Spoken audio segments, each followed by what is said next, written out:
briser le quatrième mur. Donc ouais, ça pourrait être, d'un point de vue métaphorique, ça pourrait être lourd de ouf.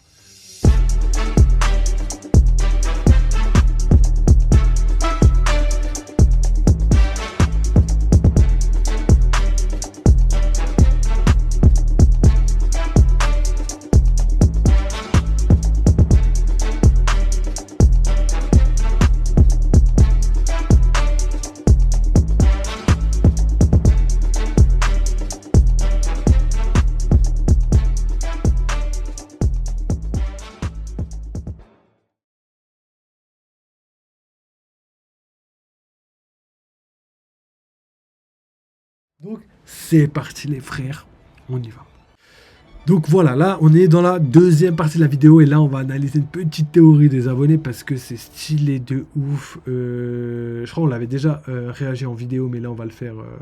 Enfin, quand je dis en vidéo, c'est en live, mais c'est un live qui n'est pas disponible sur YouTube. Donc là, on va le faire avec beaucoup plus d'informations parce que là, il a vraiment tout remis avec tout ce qu'il pensait, etc. Donc là, il n'y a pas d'oubli et c'est plus concis et concret. Donc là, on est parti, les gars. Donc, je vous mets la petite capture. Ok, c'est parti, les gars. Donc, voilà, il est là. C'est Coyote qui nous a fait cette théorie. Et en fait, là, il va nous parler d'une théorie sur le One Piece. Vraiment, One Piece, direct, tu vois.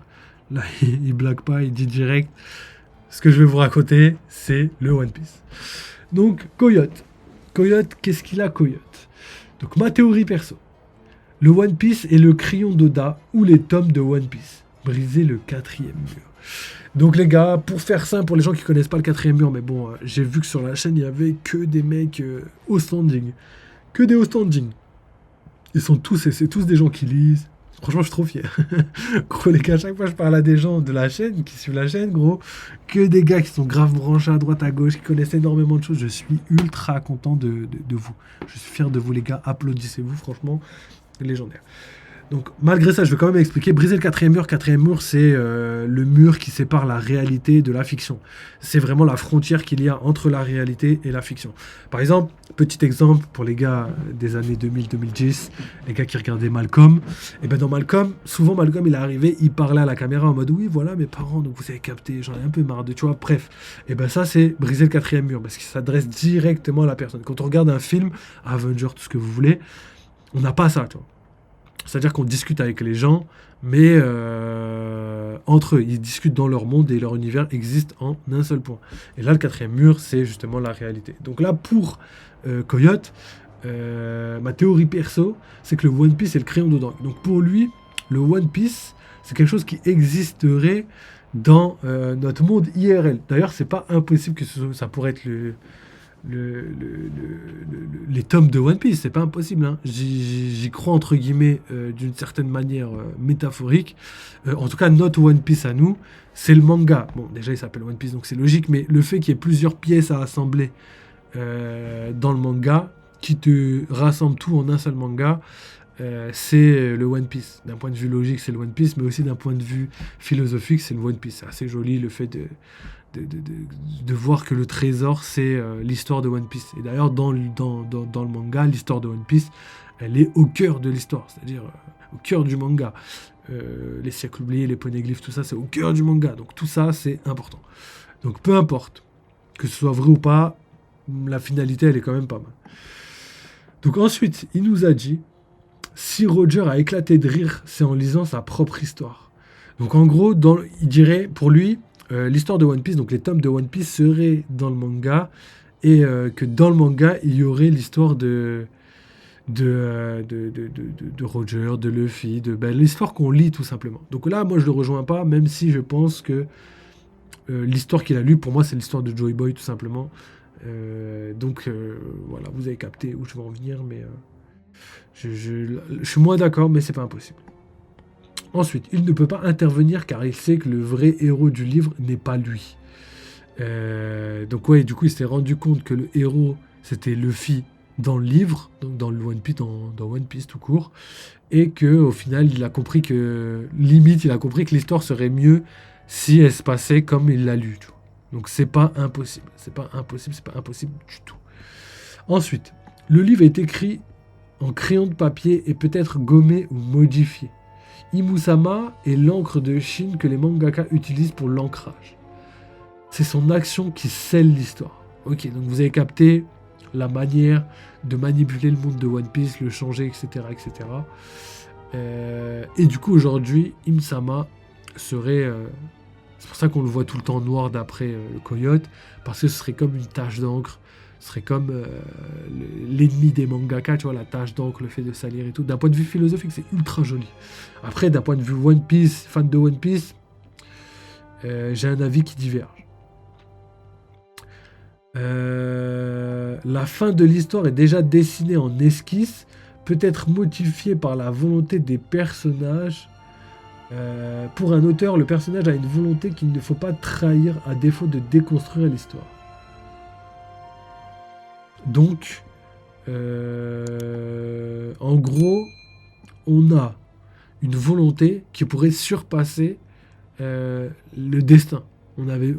Si on prend par exemple les Sœurs du Destin dans la mythologie grecque ou même dans les tisseuses dans la mythologie viking, c'est vrai qu'on a des personnes qui sont à la création, en tout cas qui maîtrisent un petit peu le destin des personnages. Et on voit que le destin va se terminer, en tout cas va se réaliser d'une certaine manière. Mais ça ne veut pas dire que le destin est fixe, ça veut juste dire que les gens ils changent pas malgré ce qu'ils peuvent penser. Les gens sont définitivement les mêmes et quoi qu'ils veulent croire, la finalité sera toujours la même parce qu'ils ne veulent pas profondément changer. Donc c'est dans ce sens-là que pour moi le destin a un potentiel impact et doit forcément se réaliser, mais le destin n'est pas quelque chose de figé et de fixe. On peut modifier son destin, mais il faut encore le vouloir et il faut faire tout pour le changer tout simplement. Donc ça, pour moi, ça prend sens avec ce que Coyote nous dit.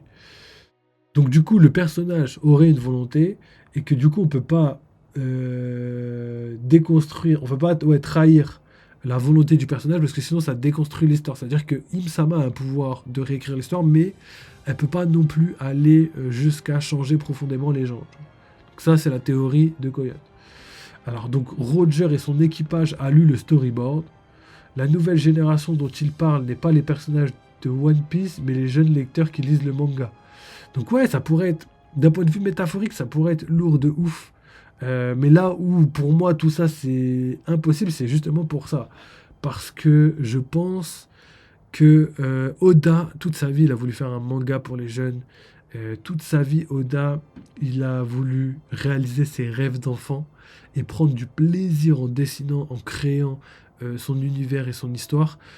Et je ne pense pas, sincèrement, que le One Piece pourrait être quelque chose de philosophique. D'ailleurs, je le répète encore une fois, Oda a discuté donc avec la voix de Luffy et justement il lui a confié une chose, il a dit je ne veux pas que le One Piece soit quelque chose du genre l'amitié, du genre quelque chose qui soit irréel et intangible, parce que Luffy toute sa vie il a voulu un trésor.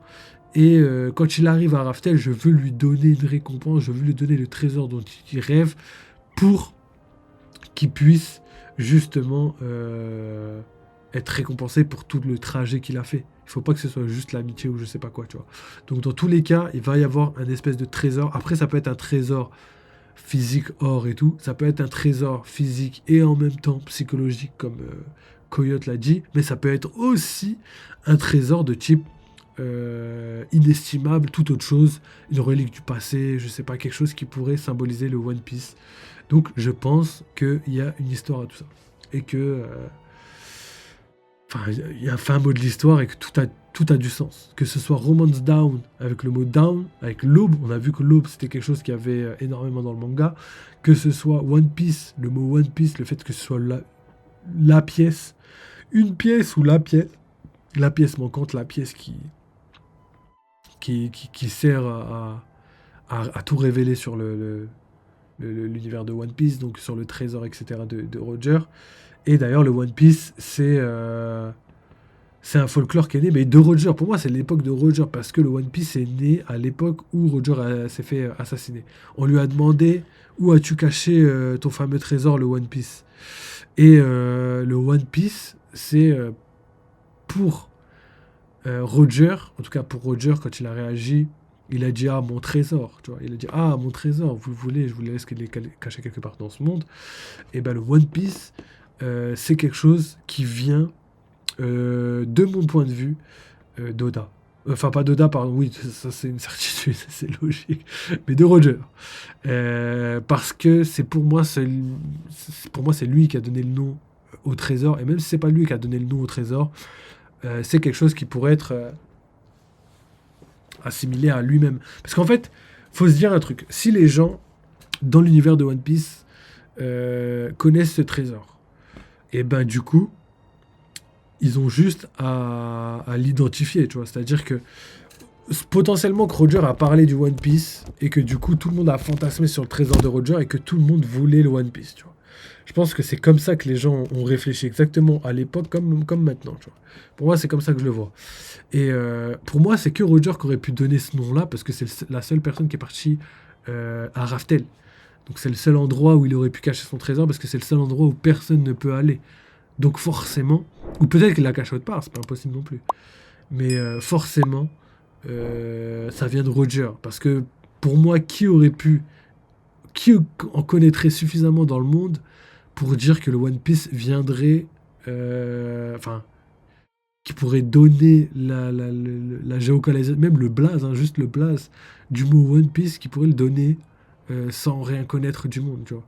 Pour moi, ça peut être que des paroles de Pierre, des paroles de Roger et potentiellement de Barbe Blanche qui aurait pu raconter, qui a raconté d'ailleurs les secrets du monde, qui aurait pu être, je sais pas, moi, ça aurait pu être que des pirates de légende pour moi. Impossible que ce soit quelqu'un d'autre. Donc en tout cas, voilà. Ça, c'est ce que je pense sincèrement, en tout cas, aujourd'hui, je pense que le One Piece vient de Roger. C'est lui qui lui a donné ce nom-là. Et c'est le trésor de Roger. Le One Piece, il me semble que c'est Rayleigh qui le dit que c'était le trésor de Roger. Donc, à voir. Qu'est-ce que c'est que son trésor? Est-ce que c'est juste de l'or? Ça m'étonnerait. Est-ce que c'est juste quelque chose de philosophique? Ça m'étonnerait aussi parce que c'est pas moi qui le dis, du coup, c'est Oda. Il le dit qu'il veut créer quelque chose de tangible pour Luffy, pour que tout son voyage n'ait pas servi à rien. Donc, c'est pour ça que j'ai du mal à croire que ce soit les tomes de One Piece ou le crayon d'Oda. Je pense que One Piece, enfin, Luffy, je suis pas sûr que c'est quelqu'un qui va vraiment aimer lire ou quoi, et il faut que ce soit quelque chose de cohérent. Surtout que Luffy a un rêve, tu vois. Et vu que Luffy a un rêve, il faut devenir roi des pirates, il faut avoir le One Piece pour réaliser son rêve. Et son rêve, peut-être que ça a un lien avec le One Piece d'un certain côté, c'est assez logique, parce que One Piece, c'est le blaze du manga, et le rêve de Luffy doit être lié un petit peu à ça, donc à voir. Mais rien n'empêche que sa théorie est légendaire et qu'elle pourrait potentiellement se réaliser. Mais vous avez eu juste mon avis en fait. Donc ensuite, la nouvelle génération dont tu parles, donc c'est les nouveaux lecteurs, mais bon, comme je vous l'ai dit, vu que c'est des enfants, vu que c'est à destination des enfants, je pense pas que les enfants, justement, ils veulent quelque chose de philosophique. Ça, c'est nous les adultes, tu vois, qui voulons peut-être quelque chose de philosophique, mais les jeunes enfants qui ont l'avenir du monde entre leurs mains, je pense qu'eux, ils veulent des choses tangibles, tu vois, ils veulent que Luffy gagne quelque chose de légendaire, tu vois. Donc on verra bien, mais passons à la suite. Donc ensuite, le siècle oublié sont les anciennes histoires que Oda a écrites avant One Piece. Donc potentiellement oui. On a vu par exemple que comment il s'appelle, Ryuma était après Ryuma, je sais pas, il était quand même. Pour moi, c'était pas à l'époque. Pour moi, Ryuma, il vient pas de l'époque du siècle oublié. Enfin, je sais pas en fait. Je sais plus du tout. Pour moi, il vient de 400 ans, mais je sais pas pourquoi. J'ai pas la rêve dans ma tête. Mais je sais pas pourquoi je me suis fait cette idée, donc peut-être qu'il y a une raison. Donc je reste là-dessus, mais on verra bien. 400, 500, 600 ans, mais dans ces eaux-là. Pour moi, il vient pas du siècle oublié. Et on verra pourquoi plus tard.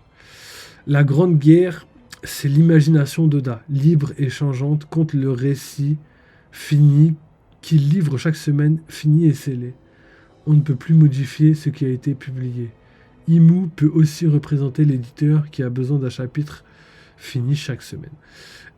Ça, je doute sincèrement que Imu pourrait représenter l'éditeur dans le sens où l'éditeur et Oda, ils ont un profond respect l'un pour l'autre, même si on dirait pas.